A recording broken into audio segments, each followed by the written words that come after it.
दिल्ली के कथित शराब घोटाले में मुख्यमंत्री अरविंद केजरीवाल ईडी की रिमांड में हैं। केजरीवाल और आम आदमी पार्टी के नेता भले ही जेल से सरकार चलाने की बात कर रहे हैं, लेकिन हाल ही में उपराज्यपाल वी.के. सक्सेना ने साफ कर दिया था कि जेल से सरकार नहीं चलेगी। फिलहाल सीएम केजरीवाल 1 अप्रैल तक ईडी की रिमांड पर रहेंगे और अगर उनकी रिमांड आगे बढ़ती है तो हो सकता है कि केजरीवाल की जगह कोई और मुख्यमंत्री बने।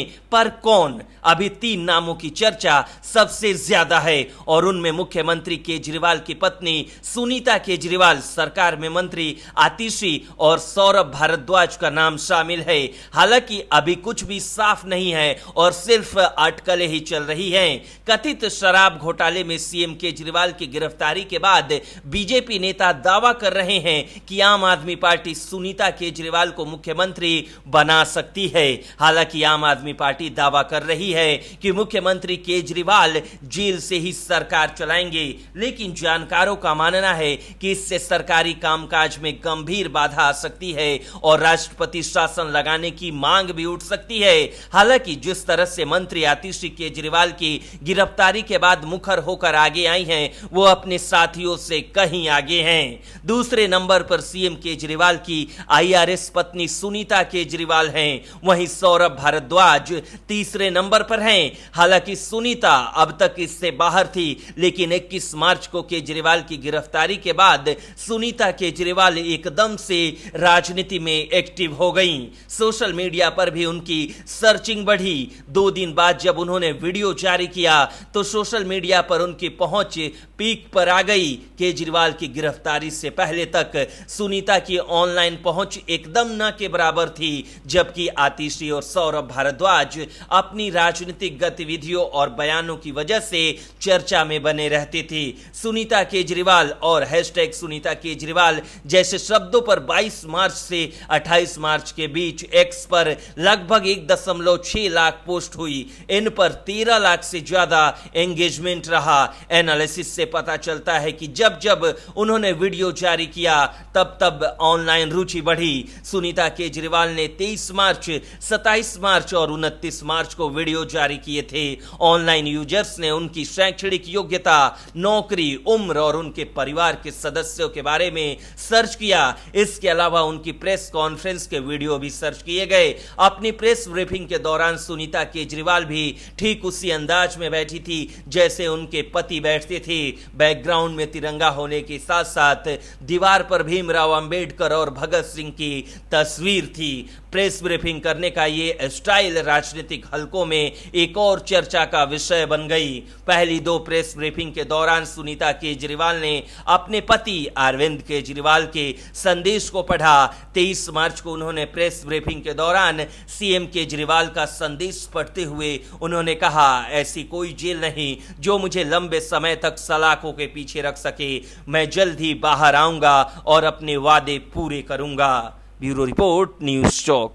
दिल्ली शराब घोटाला मामले में आप सरकार की एक और मंत्री पर शिकंजा कसता दिखाई दे रहा है। आने वाले दिनों में केजरीवाल के बाद अब परिवहन मंत्री कैलाश गहलोत का नपना तय माना जा रहा है।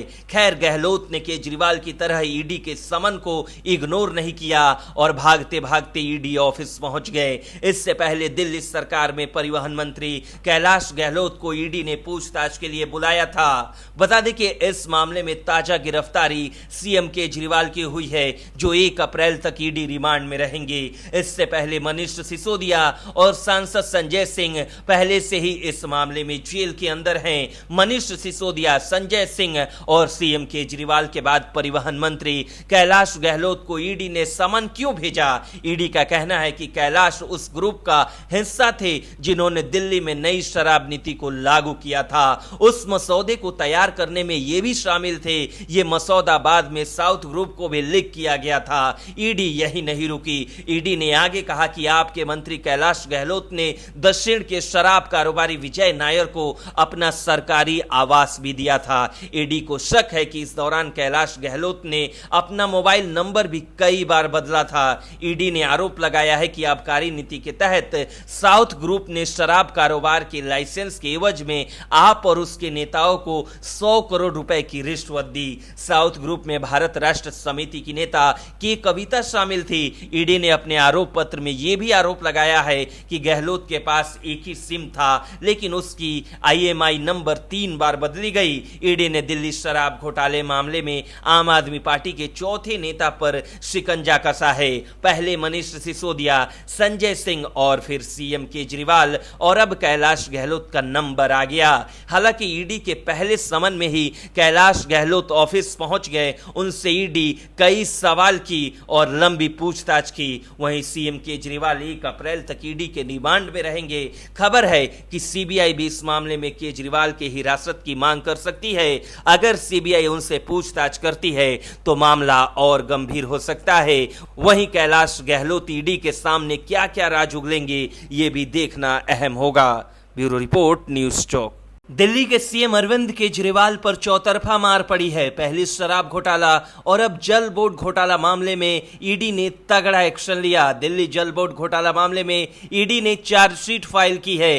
इसमें सेवानिवृत्त मुख्य इंजीनियर जगदीश अरोड़ा और ठेकेदार अनिल अग्रवाल को आरोपी बनाया गया है। बता दें कि दिल्ली जल बोर्ड घोटाला मामले में ही ईडी ने मुख्यमंत्री अरविंद केजरीवाल को भी समन जारी किया था, लेकिन वो पूछताछ में शामिल नहीं हुए थे। दिल्ली जल बोर्ड के टेंडर से जुड़े मनी लॉन्ड्रिंग के मामले में ईडी ने राउज एवेन्यू कोर्ट में 8000 पेज की चार्जशीट फाइल की। ईडी ने चार्जशीट में जगदीश अरोड़ा, अनिल अग्रवाल, जगदीश अरोड़ा के करीबी और चार्टेड अकाउंटेंट तजेंद्र सिंह समेत NBCC के पूर्व अधिकारी देवेंद्र कुमार मित्तल और एक अन्य कंपनी NKG को आरोपी बनाया। ईडी ने दिल्ली जल बोर्ड मामले में 8000 पेज के दस्तावेज दाखिल किए, जिसमें 140 पेज ऑपरेटिव पार्ट है। ईडी द्वारा फाइल किए गए दस्तावेज में NKG कंपनी को आरोपी बनाया गया है। NBCC के अधिकारी मित्तल ने जो सर्टिफिकेट जारी किया, उसी के आधार पर NKG कंपनी को टेंडर मिला था। NKG ने मित्तल के लिए ट्रैवल टिकट बुक किया था। ईडी के मुताबिक NBCC के रिकॉर्ड में NKG के बारे में कोई जानकारी नहीं है। ईडी ने कहा कि जगदीश अरोड़ा, अनिल अग्रवाल, तजेंद्र सिंह चार्टेड अकाउंटेंट है जो जगदीश अरोड़ा का करीबी है। मित्तल NBCC के अधिकारी हैं। मित्तल ने NKG कंपनी को फर्जी दस्तावेज मुहैया कराया था। ईडी के मुताबिक दिल्ली जल बोर्ड ने NKG को 38 करोड़ का टेंडर दिया, जिसमें 24 करोड़ रुपए पहले जारी किए गए। ईडी का आरोप है कि 38 करोड़ रुपए में से शेष 6 करोड़ 36 लाख रुपए वापस किए गए थे। ये प्रोसीड ऑफ क्राइम है। इसमें से 56 लाख रुपए तजेंद्र सिंह के जरिए जगदीश अरोड़ा को मिला था। 36 करोड़ में से सिर्फ 14 करोड़ रुपए का इस्तेमाल हुआ।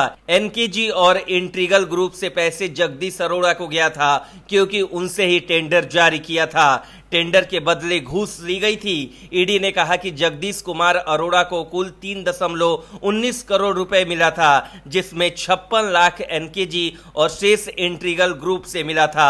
इससे पहले फरवरी में आम आदमी पार्टी के नेताओं के 12 ठिकानों पर छापेमारी की गई थी। ईडी के मुताबिक जल बोर्ड घोटाले का पैसा आम आदमी पार्टी के नेताओं को दिया गया। पैसा आपके इलेक्शन फंड के लिए भी दिया गया। ईडी के मुताबिक इस घोटाले में दिल्ली जल बोर्ड के तत्कालीन चीफ इंजीनियर जगदीश अरोड़ा ने ये बात जानते हुए भी कंपनी टेक्निकल एलिजिबिलिटी क्राइटेरिया को पूरा नहीं करती है, 38 करोड़ रुपए के ठेके MNS NKG इंफ्रास्ट्रक्चर को दिए। जगदीश अरोड़ा ने ही रिश्वत का पैसा आगे आम आदमी पार्टी से जुड़े लोगों तक पहुंचाया। इसी मामले में 31 जनवरी को ईडी ने जगदीश कुमार अरोड़ा और अनिल कुमार अग्रवाल को गिरफ्तार किया था।